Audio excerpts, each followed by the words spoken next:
प्राचीन समय की बात है जब धरती पर देवताओं और राक्षसों के बीच लगातार संघर्ष हो रहे थे। इन संघर्षों के बीच कुछ अदृश्य और तामसिक शक्तियां भी तेजी से बढ़ने लगी थीं। इनमें सबसे भयंकर और शक्तिशाली भूत था अघोरासुर, जिसने अपनी तपस्या से कई प्रकार की सिद्धियां प्राप्त कर ली थीं। उनके पास ऐसी शक्ति थी कि वह देवताओं को भी चुनौती दे सकता था। अघोरासुर न केवल भूतों और प्रेतों का राजा था, बल्कि उसकी महत्वाकांक्षा पूरे संसार पर शासन करने की थी। उसने नकारात्मक ऊर्जा को फैलाने के लिए विभिन्न गांव और नगरों पर हमला करना शुरू कर दिया। उसका लक्ष्य था कि मनुष्यों को भयभीत कर उन्हें धर्म और ईश्वर भक्ति से दूर किया जाए, जिससे धरती पर अराजकता फैल सके। अघोरासुर की सेना ने भारत के कई गांव और नगरों पर कब्जा कर लिया था। उसकी शक्तियां इतनी प्रबल थीं कि देवताओं को भी उनके सामने पराजय का सामना करना पड़ा। लोगों के हृदय में इतना भय भर गया था कि उन्होंने मंदिर में जाना बंद कर दिया और पूजा पाठ करना छोड़ दिया। अघोरासुर ने अपनी शक्ति का प्रदर्शन करते हुए घोषणा की, मैं इस संसार में एकमात्र स्वामी हूँ। देवताओं और मनुष्य मेरे अधीन होंगे। जब अघोरासुर का आतंक पूरे संसार में फैलने लगा, तब देवताओं ने अपनी शक्ति खोती देख भगवान शिव से मदद मांगी। भगवान शिव ने गंभीरता से विचार किया और कहा, अघोरासुर की शक्तियों को हराना आसान नहीं है। उसे केवल वही पराजित कर सकता है जो राम नाम का अनन्य भक्त है। उसका समाधान केवल एक ही है, हनुमान। भगवान शिव की आज्ञा पर देवताओं ने हनुमान जी का आह्वान किया। हनुमान जी, जो उस समय ध्यान में लीन थे, देवताओं के बुलाने पर तुरंत प्रकट हुए। उन्होंने देवताओं से पूछा, क्या समस्या है? क्यों आप सब मेरी सहायता चाहते हैं? देवताओं ने पूरी स्थिति बताई और कहा, हनुमान, केवल आप ही हैं जो अघोरासुर को पराजित कर सकते हैं। आपकी शक्ति, साहस और राम नाम का प्रभाव उसे हराने में सक्षम है।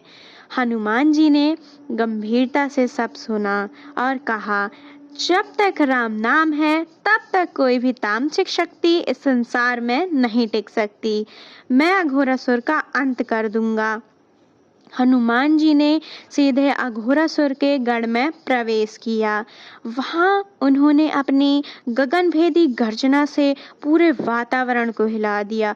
उन्होंने कहा, अघोरासुर, मैं पवन पुत्र हनुमान, राम का भक्त, तुझे चेतावनी देने आया हूँ। अगर तू धर्म का रास्ता नहीं अपनाएगा तो तेरा विनाश निश्चित है। अघोरासुर ने हनुमान जी की चुनौती को हंसते हुए स्वीकार किया। उसने कहा, मैंने देवताओं को हराया है, तो जैसे वानर को हराने में मेरे लिए कोई बड़ी बात नहीं है। आओ और अपनी शक्ति दिखाओ। हनुमान जी और अघोरासुर के बीच भयानक युद्ध शुरू हुआ।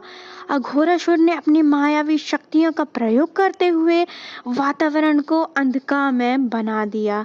उसकी सेना ने चारों ओर से हनुमान जी पर हमला करना शुरू कर दिया, लेकिन हनुमान जी ने अपनी गदा प्रहार से कई भूतों को पल भर में नष्ट कर डाला। अघोरासुर ने अपनी सबसे शक्तिशाली माया का प्रयोग करते हुए कई रूप धारण किए। कभी वह विशाल राक्षस बनता तो कभी हजारों भूतों का समूह। उसने सोचा कि वह हनुमान जी को भ्रमित कर देगा, लेकिन हनुमान जी ने राम नाम का स्मरण किया और उसकी हर माया को विफल कर दिया। हनुमान जी ने अपनी गदा से अघोरासुर पर प्रहार किया, जिससे वह दूर जा गिरा, लेकिन अघोरासुर फिर से उठकर खड़ा हुआ और बोला, मैं अमर हूँ, मुझे कोई नहीं मार सकता।